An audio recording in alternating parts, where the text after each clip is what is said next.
বিরোধী দলীয় chief whip জনাব নাহিদ ইসলাম, মঞ্চে বসা বর্ষিয়ান রাজনীতিবিদ, সাবেক মন্ত্রী, বাংলাদেশের ইতিহাসের রাজনীতির ইতিহাসের এক জীবন্ত সাক্ষী, এলডিপির সম্মানিত চেয়ারম্যান জনাব ডক্টর কর্নেল ওলি আহমদ বীর বিক্রম সহ 11 দলের সম্মানিত শীর্ষ কেন্দ্রীয় নেতৃবৃন্দ, আঞ্চলিক স্থানীয় নেতৃবৃন্দ, শহীদ পরিবারের সদস্যবৃন্দ, জুলাই আন্দোলনের আহত এবং পঙ্গু যোদ্ধাবৃন্দ এবং আমার প্রিয় রংপুরবাসী, আপনাদের সকলকে আরেকবার শুভেচ্ছা জানিয়ে আমি আমার বক্তব্য শুরু করছি।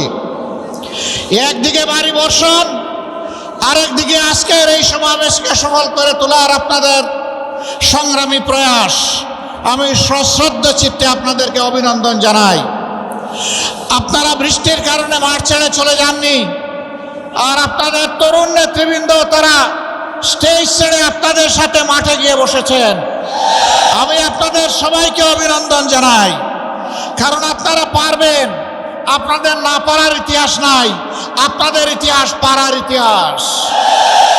জুলাই অভ্যুত্থানের অন্যতম মহানায়ক আবু সাইদ আপনাদের সন্তান।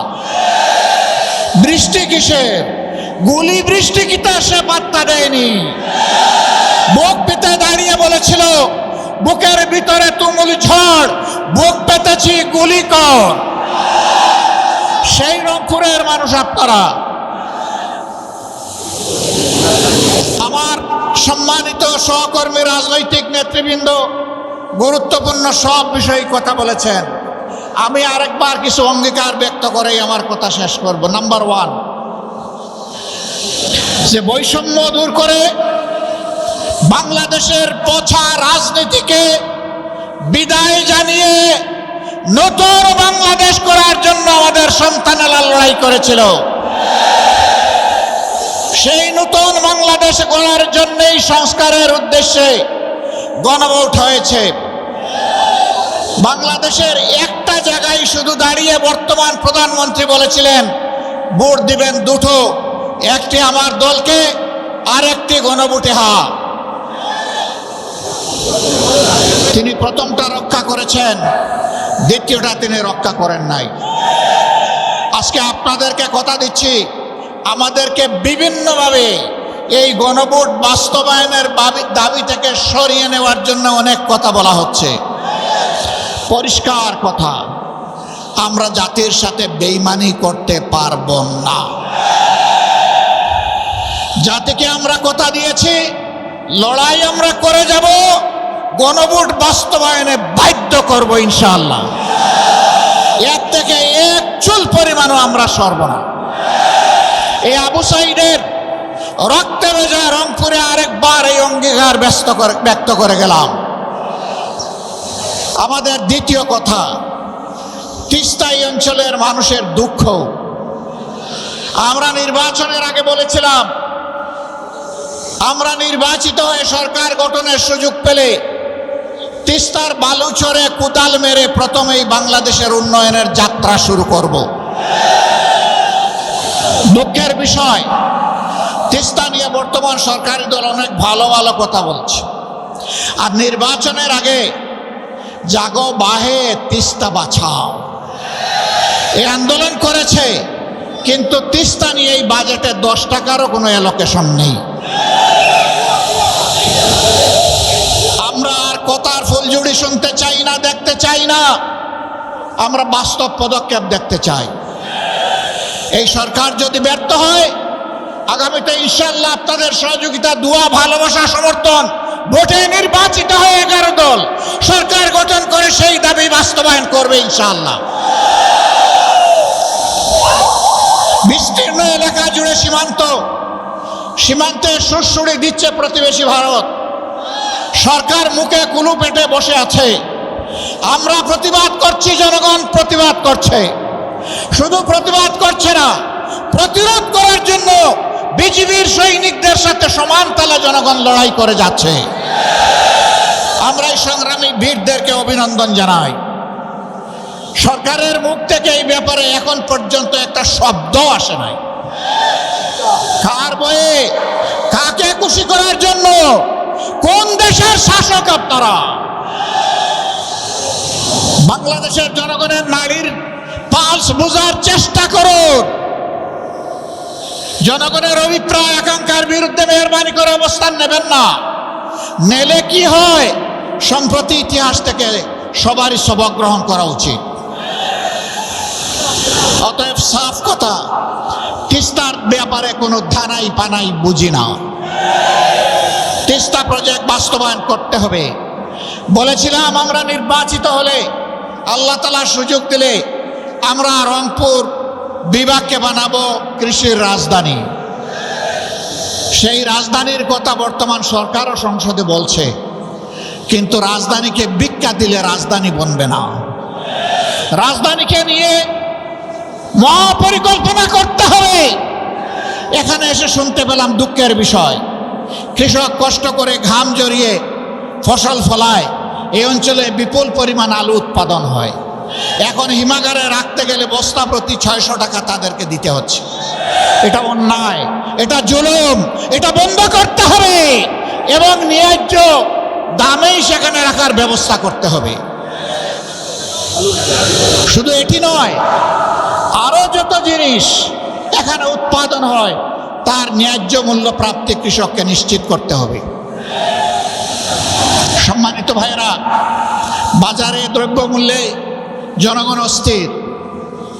সরকারের হৃদয়গুলা ঢুকে না, কারণ জনগণ তো চাঁদাবাজি করে না, তাদের তো অবৈধ অর্থের উৎস নেই, তারা ঘুষ দুর্নীতির সাথে সম্পৃক্ত নয়। তাদের এই দুঃখ ওই লোকেরা কেমনে বুঝবে যারা চাঁদাবাজিতে লিপ্ত, যারা ঘুষ দুর্নীতিতে ব্যস্ত? তারা এটা বুঝবে না।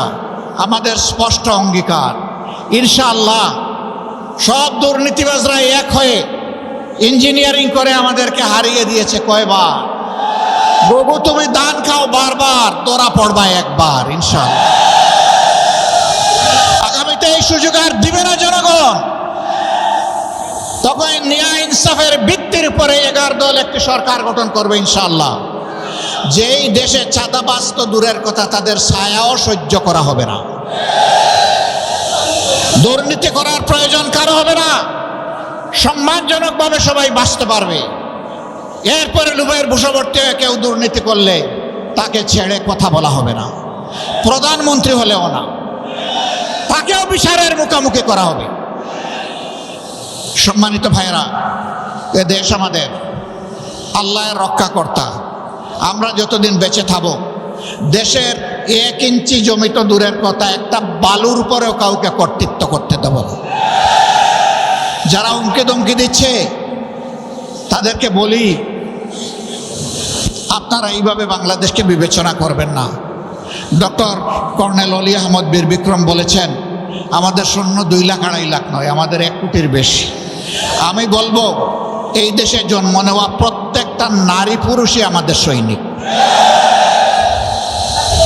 জুলাইতে এটার প্রমাণ রেখেছে সবাই। মায়েরা রেখেছে, বোনেরা রেখেছে, মেয়েরা রেখেছে, ভাইয়েরা রেখেছে, সন্তানেরা রেখেছে এবং বয়স্ক পুরুষেরা রেখেছে, কুলের শিশুও রেখেছে। এই যে জাবির ইব্রাহিম মারা গিয়েছে, তার অভিপ্রায়টা লক্ষ্য করবেন। সে কি বলেছিল? আরেকটা ছেলে বারবার তাকে সরিয়ে দেওয়া হচ্ছে, এই তুমি সরে যাও, তুমি ছোট মানুষ। কয়, সাবধান, আমাকে সরানোর চেষ্টা করবেন না। আমি এসেছি এখানে আন্দোলন করতে, প্রতিরোধ গড়ে তুলতে। আপনি আপনার কাজ করেন, আমাকে আমার কাজ করতে দেন। এরপরে আপনারা দেখেছেন সবাইকে ঝাড়ি মেরে ফেলে দিয়ে গিয়ে সে পুলিশের পেটের মধ্যে ঘুষি বসাচ্ছে। তুই আমার ভাইকে হত্যা করেছিস। আজকে সেই হত্যাকারী পুলিশদেরও বিচার গুলিয়ে দেওয়ার জন্যে একদল উঠে পড়ে লেগেছে। আমরা পুলিশের সকল সদস্যকে বলছি না যে তারা অপরাধী, কিন্তু যারা অপরাধ করেছে, যারা অবলীলায় মানুষ খুন করেছে, তাদেরকে বিচার আপনারা চান না? সে পুলিশ হোক আর সাধারণ মানুষ হোক, তাদের বিচার অবশ্যই হতে হবে। শুধু জুলাই নয়, 2006 সালের 28 অক্টোবর থেকে শুরু করে এরা যে খুনের রাজনীতির সূত্রপাত করেছিল, পিলখানা হত্যাকাণ্ড, সাপ্লাই হেফাজতের লোকদেরকে হত্যা, তারপরে সারা দেশে 15.5 বৎসর গুম খুনের রাজনীতি, আয়নাগরের রাজনীতি, জুলাইয়ে এসে মহাহত্যাযজ্ঞ, গণহত্যা যারা চালিয়েছে, একেবারে সেই বিপ্লবের প্রতীক শরীফ উসমান হাদির হত্যাকাণ্ড পর্যন্ত সকল বিচার করতে হবে। যদি এই সরকারের সেই বিচার করার সাহস না থাকে, বলবো নিজেদের ব্যর্থতার দায় স্বীকার করে বিদায় নেন। পরবর্তী সরকার এসে সেই বিচার করবে ইনশাআল্লাহ। আপনারা তৈরি আছেন? ওই শুধু এই মাঠে তৈরি থাকবেন না 24 ঘন্টা, 2 দিন 1 দিন নাকি সারা জীবন? ইনশাআল্লাহ লড়ে যাব, আমরা ক্ষান্ত হব না, আমরা জিতবো ইনশাআল্লাহ, আমরা মাথা নত করব না। আমরা বীরের জাতি হিসাবে মাথা উঁচু করে বিশ্ব দরবারে দাঁড়াবো, কোনো মিনি আধিপত্যবাদের কাছে আমরা নতি স্বীকার করব না। আপনাদেরকে আরেকবার ধন্যবাদ, এই বিপ্লবী জনতাকে ধন্যবাদ। হে আবু সাঈদ এবং আবু সাঈদের বন্ধুরা, তোমাদের আত্মার কাছে আমরা অঙ্গীকার করছি আরেকবার, আমরা বৈষম্যহীন বাংলাদেশ গড়ব ইনশাআল্লাহ। গণভোটের গণরায় বাস্তবায়নের মাধ্যমে ফ্যাসিবাদের কবর দেওয়া হবে ইনশাআল্লাহ। সেই শপথ নিয়ে আজকে এইখান থেকে বিদায় নিলাম। আল্লাহ রাব্বুল আলামিন এই শপথ বাস্তবায়নের তৌফিক আমাদেরকে দান করুন। যুবকরা জেগে উঠো, আমরা তোমাদের সাথে আছি। আজকে ডক্টর কর্নেল অলি আহমদ বিক্রমকে জিজ্ঞেস করেছিলাম, মুক্তিযুদ্ধে দেশকে মুক্ত করার জন্য লড়াই করেছিলেন, আরেকবার প্রয়োজন হয়ে পড়ছে, আপনি কি করবেন? তিনি বলেছেন, আমি সমান তালে লড়াই করব। তিনি 100-র কাছাকাছি পৌঁছে গেছেন। তিনি যদি সমান তারের লড়াই করেন, আমরা কি সেই লড়াইয়ের জন্য প্রস্তুত আছি? আল্লাহ হাফেজ। বাংলাদেশ জিন্দাবাদ, 11 দলীয় ঐক্য জিন্দাবাদ, ফ্যাসিবাদ নিফাত যাক।